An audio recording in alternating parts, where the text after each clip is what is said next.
"You're being possessive about normal friends' behavior," she snapped when I asked her to set boundaries with her just friends. She called me controlling and insecure. She never expected I'd catch them. So this is eating me alive and I need some perspective. I've been with my girlfriend Nora for about 2 years now, and things have been solid until recently. Nora works in cybersecurity. She's brilliant at it, but it's definitely a boys' club.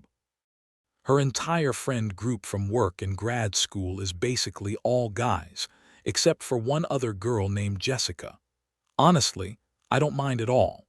I'm not the kind of guy who believes men and women can't be real friends. When we first started dating, I thought it was cool that she could hang with the guys and hold her own. Her friends seemed really welcoming too, always inviting me to their hangouts, asking about my work, including me in conversations. I genuinely liked them all, but over the past few months something's shifted. Can't put my finger on it exactly. Nora has always been close with her friends, but lately it feels different, especially with this one guy, Hart. They have these inside jokes that go way back, which I get, but lately they've started using what I can only describe as pet names for each other. She calls him H in this really soft way, and he calls her Sunshine or Norbert. When I mentioned it seemed a bit much for friends, she laughed it off and said I was being weird about normal friendship.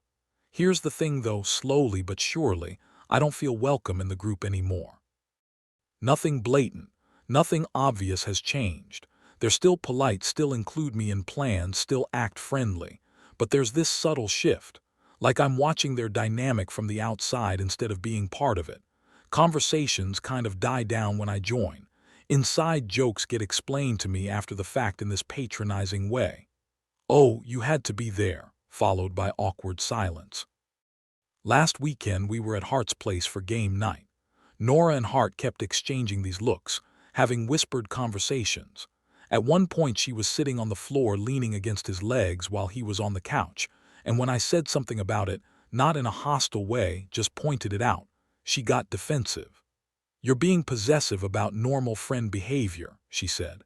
Everyone else kind of went quiet and I felt like the asshole. Was I being possessive? Maybe. But something felt off. I trust Nora completely, and I'm not trying to control who she's friends with. But shouldn't there be some boundaries when you're in a serious relationship? Like, I wouldn't be texting another girl at midnight or using pet names or being physically affectionate in ways that make my girlfriend uncomfortable. I have tried talking to her about this before. But whenever I try to bring this up, Nora immediately goes on the defensive, says I don't trust her, that I'm trying to control her friendships, that these people were her friends long before I came along. Makes me feel like I'm being crazy and insecure. But here's the thing, I've never been the jealous type. My ex had guy friends and it never bothered me. I have female friends and Nora's never had an issue with it. This feels different somehow. Jessica's been weird too. She used to be really chatty with me, but lately she seems guilty, like she knows something I don't. Always watching me when Nora and Hart are being touchy-feely, then looking away quickly when I catch her. I keep telling myself I'm probably just imagining it, but it's getting harder and harder not to read into it. Am I being controlling? Is this normal friend behavior that I'm reading too much into, or should I trust my gut here? What would you do in this situation? Edit. Holy shit, this blew up. Reading all your comments now. Some of you are saying I'm being controlling, others are saying trust my gut. Mixed feelings about that. For those asking, yes, Hart is single. Has been the whole time I've known him. Also, Jessica has been acting more distant lately, which is weird because we used to get along great. A lot of you are asking about specific examples. Here's one. Last month at a group dinner, Hart jokingly said Nora would make someone a perfect wife someday. She blushed and said maybe I already am someone's perfect wife while looking at him, not me. Everyone laughed it off, but it felt pointed. Update 1, posted 2 weeks ago. Thanks for all the advice on my last post, even those of you who told me I was being an insecure asshole. Maybe I needed to hear that too. So I sat Nora down last weekend and laid out exactly how I was feeling. Made it clear from the start that I wasn't trying to control her friendships or make her choose between me and her friends. Told her I understood that these were important relationships for her, and that I respected that. But I also explained that some of their behaviors were crossing lines for me. The pet names, the physical touchiness, the late-night texting, the way I felt excluded from the group lately. Said I wasn't asking her to cut contact with anyone, but that I hoped we could establish some boundaries that would make me feel more secure in our relationship. Her reaction at first, she went full defense mode. "So what, you don't trust me now?" Her voice had that edge it gets when she's pissed, arms crossed, leaning back on the couch like she was physically pulling away from me. "This isn't about trust, Nora. It's about boundaries, she actually laughed. "Christian, these are my friends. They've been my friends since grad school. I'm not going to change who I am just because you're feeling insecure." That stung, but I kept my voice calm. "I'm not asking you to change who you are. I'm asking for some basic respect for our relationship." "Basic respect?" Now she was standing up, pacing. "You mean like not having friends, not being comfortable with people who have been in my life longer than you have?" "That's not what I said. It's what you're implying." She spun around to face me. "You're trying to control who I can be friends with. This is exactly how it starts, you know. First it's tone down the friendships, then it's maybe don't see them as much, then it's complete isolation." I felt my stomach drop. "Are you seriously comparing me to an abusive boyfriend right now?" "I'm saying that if you can't handle me having male friends, maybe you're not ready for an adult relationship." The silence stretched between us. Part of me wanted to back down, apologize, tell her she was right. But something held me in place. "You're deflecting," I said finally. "I'm what?" "You're deflecting. I came to you with a concern about specific behaviors, and instead of addressing what I actually said, you're making this about trust and control and painting me as some jealous psycho." She opened her mouth to respond, but I kept going. "The pet names with heart, the physical affection, the way I feel excluded when we're all together. Those are the things I'm talking about, not your right to have friends." She went quiet. I could see something shift in her expression, like she was recalculating. She sat back down, suddenly looking smaller. I didn't realize you felt excluded." The change in tone was so sudden it threw me off. "What?" "I guess I've been so comfortable with them for so long that I didn't think about how it might look to you." She was looking down at her hands now, voice softer.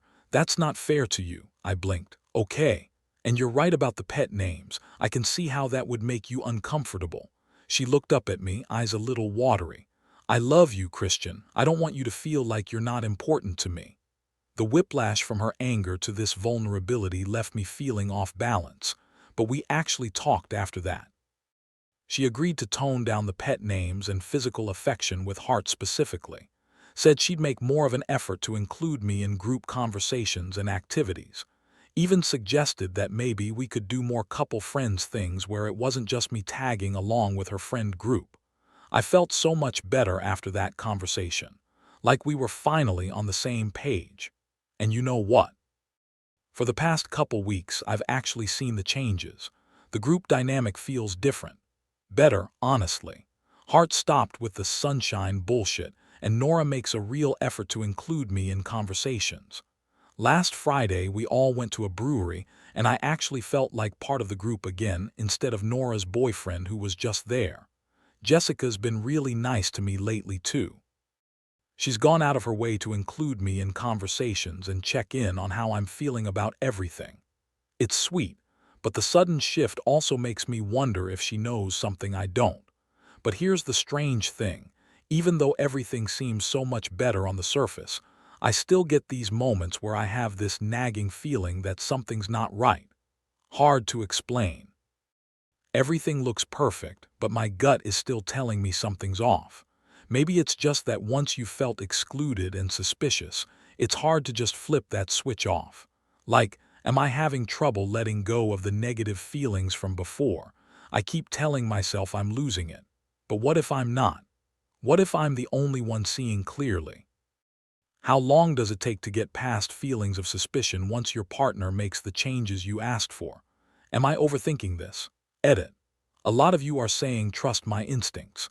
That's both reassuring and terrifying. For those asking about Hart's behavior specifically, he's been perfectly polite and appropriate since our conversation. No more pet names, keeps physical distance from Nora, includes me in conversations. On paper, everything's fine. Someone DM'd me asking if I've talked to Jessica about this. I haven't, but now I'm wondering if I should. She seems like she wants to tell me something but keeps holding back. Just remembered something weird from last week. I walked into the kitchen while Nora was on the phone and she quickly said, "I have to go," and hung up. When I asked who it was, she said it was work. But it was 10 p.m. on a Saturday. Who calls about work at 10 p.m. on a Saturday? Update 2. Posted 1 week ago. My hands are still shaking as I write this. You guys who told me to trust my gut were absolutely right. I should have listened sooner. Yesterday I stopped by Nora's apartment to grab my charger that I'd left there the night before. Texted her around 2 p.m. saying I was coming by, but she didn't respond. Figured she was probably busy with work or something. Her door was unlocked, which isn't unusual since she lives in a secure building. I walked in calling her name. No response. Could hear music playing from the bedroom, so I figured she was caught up in something on or was in the shower. As I walked toward the bedroom to grab my charger from the nightstand, I heard voices. That's when I stopped dead in my tracks. Through the cracked bedroom door, I could see Nora and Hart on the bed. Not just talking, not just hanging out. Hart was shirtless and Nora was in her bra straddling him while they made out like teenagers. Nora's laugh drifted through the crack, intimate, private, the kind I thought was mine alone. Then I saw her hand trailing down his chest and something inside me just broke. Hart's hands were all over her back, pulling her closer. The way Nora was moving against him, the soft sound she was making, I'd never seen her like that, not even with me. I stood there for maybe 10 seconds, just watching, my girlfriend of 2 years, with her just a friend, feeling like my entire world was collapsing. Then I heard Hart say, "God, I've missed this. Only a few more weeks and we won't have to sneak around anymore." Nora laughed this breathless, happy sound and said, "Poor Christian actually thinks I'm trying to save our relationship. He's so easy to manipulate when he wants to believe something." That's when the rage hit. Cold and sharp and crystal clear. I pushed the door open and said, "Well, this is enlightening. You should have seen them scramble."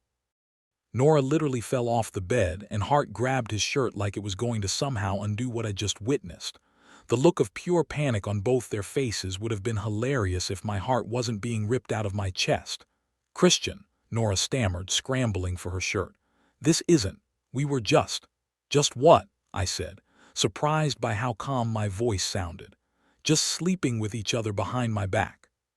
Just laughing about how easy I am to manipulate. Just planning your future together while I'm playing the devoted boyfriend." Hart had the audacity to try to leave, stood up and said, "Man, I should go. This is between you two." "Sit the hell down," I told him. "You're part of this conversation now." Nora was crying now, tears streaming down her face. "Please, Christian, let me explain. This isn't what it looks like." "Really?" "Because it looks like you've been cheating on me with Hart, probably for months, while making me feel like I was being controlling and insecure for noticing that something was off." The silence that followed told me everything I needed to know. "How long?" I asked. "Christian." "How long?" I shouted. Nora flinched. She looked at me like she was seeing me for the first time. Hart finally spoke up. His voice was quiet, almost guilty. "About 4 months. 4 months. 4 freaking months of lies, manipulation, and gaslighting. 4 months of making me feel crazy for trusting my instincts. 4 months of me apologizing for being suspicious while they laughed about it behind my back. And the whole friend group knows," I asked. Nora couldn't even look at me. "Some of them."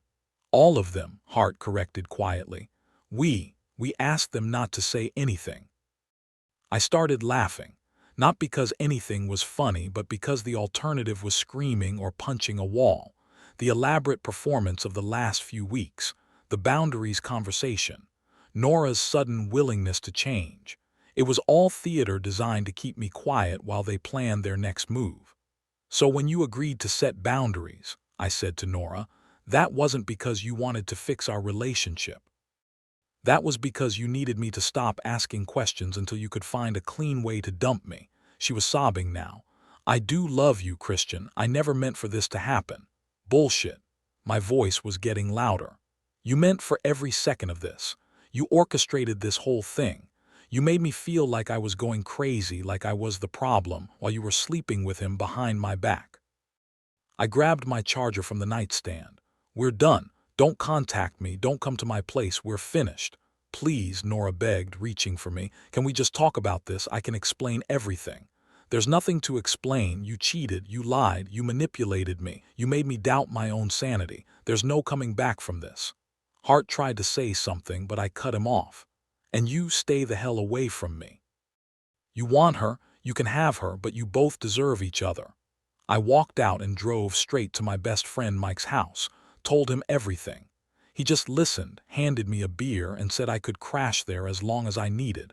The worst part isn't even the cheating. It's the manipulation, the gaslighting, the way they made me feel like I was being unreasonable for noticing their obvious chemistry. The way the whole friend group was in on it, watching me make a fool of myself while they all knew the truth. I keep replaying moments from the past few months, seeing them in a completely different light. Every time I felt suspicious, every time my gut told me something was wrong, every time I thought I was being paranoid, I was right. I was always right. I'm done with all of them. Nora, Hart, Jessica, the whole crew. They can have their little drama circle without me. Edit. Nora has been calling and texting nonstop. I've blocked her on everything. Hart too. But before I blocked her, I could see what this was really about. She's not sorry, she's scared. Her messages went from "please let me explain" to "we need to talk about how we handle this" to "it doesn't have to get messy if we're both mature about it." She's not trying to win me back. She's trying to negotiate how much damage this does to her reputation. I've been crashing at my friend Mark's place. Need some emotional support. He says I can stay here as long as I need. Good to know I have real friends who actually give a shit about me. Just realized something. Jessica's weird behavior makes sense now. She wasn't feeling guilty about not knowing. She was feeling guilty about knowing and not telling me. Screw all of them. Final update. Posted 3 days ago, this whole nightmare has finally reached its conclusion, and I wanted to give you all a final update since you've been so supportive throughout this mess. After I caught Nora and Hart in bed together and broke up with her on the spot, I thought that would be the end of it. Naive, right? When she realized I wasn't going to play her negotiation games or keep quiet about what happened, she switched tactics. If she couldn't control me, she'd control everyone else's perception of me first. Within 24 hours, Nora had posted on social media about her toxic ex, who was controlling and couldn't handle her having male friends.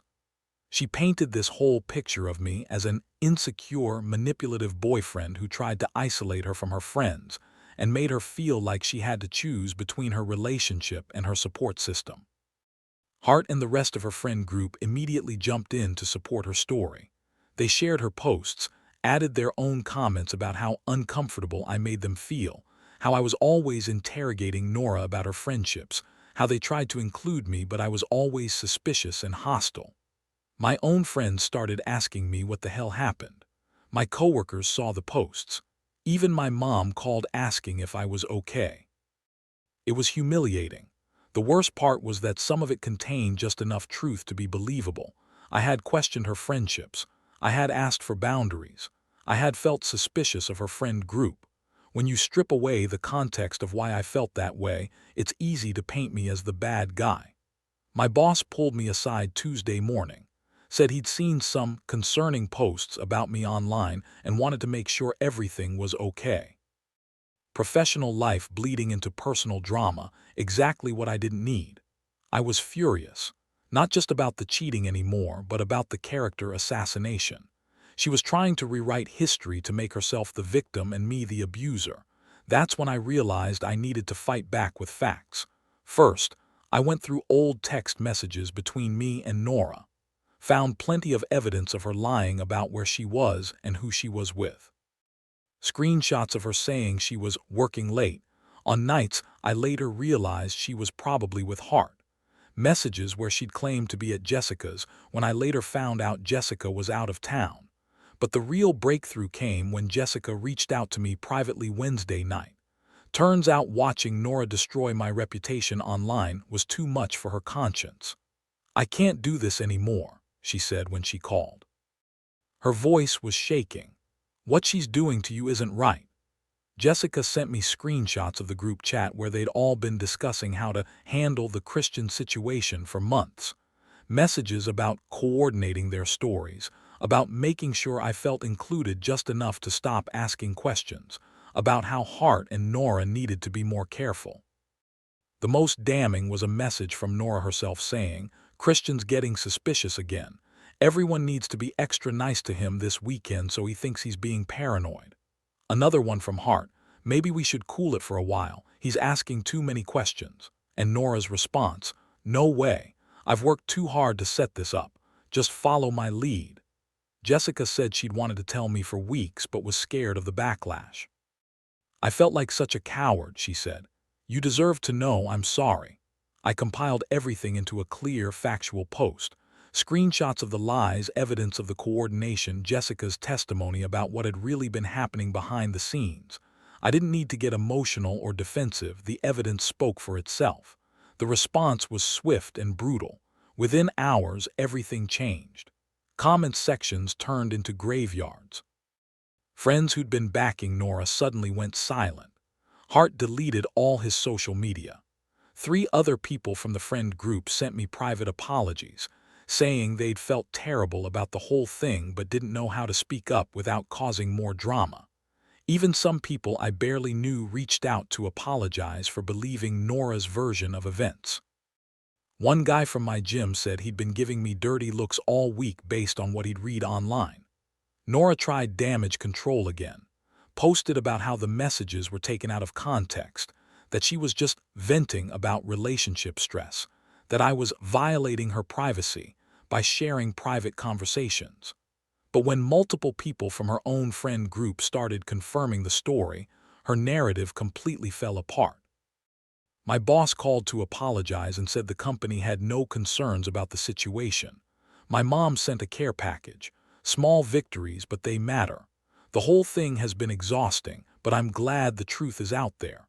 I'm not the controlling, insecure boyfriend she tried to paint me as. I was a guy who noticed his girlfriend acting shady and trusted his instincts. I'm doing better now most days.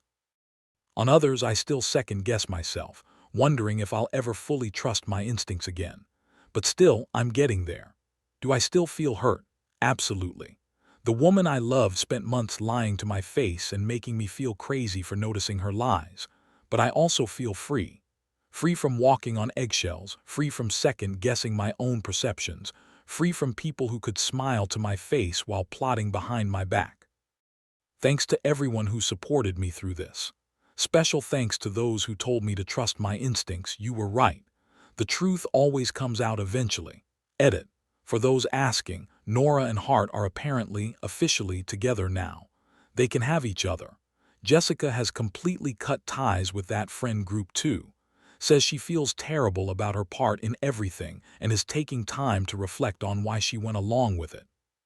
We're not friends, but I respect her for coming forward.